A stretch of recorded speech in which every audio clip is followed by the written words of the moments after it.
reparti ordinari. La libertà di stampa è il termometro della democrazia di un paese. Le parole del presidente Mattarella in occasione della giornata mondiale della libertà di stampa. Luciano Gelfi. Ci sono due fattori che misurano la salute democratica di un paese, secondo Sergio Mattarella: la libertà di stampa e la libertà di essere informati. Nella giornata dedicata alla libertà di stampa, il Capo dello Stato ricorda la drammatica contabilità degli operatori dell'informazione. Nel 2021 24 uccisi e quasi 500 imprigionati nel mondo, un bilancio destinato a salire per via della guerra di aggressione della Russia all'Ucraina.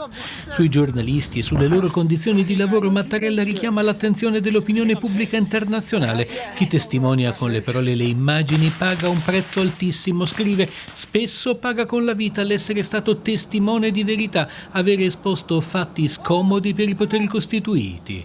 Per il Capo dello Stato, volato stasera in Portogallo per un incontro dedicato all'innovazione domani con il presidente Rebelo de Sousa e la re di Spagna Felipe, senza dar voce al pluralismo della società saremmo tutti più poveri e meno liberi.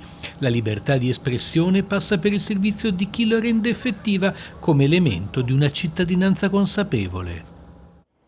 E sempre oggi Federazione della Stampa Italiana, Amnesty International, Associazione Articolo 21 hanno tenuto un sit-in davanti all'ambasciata russa a Roma.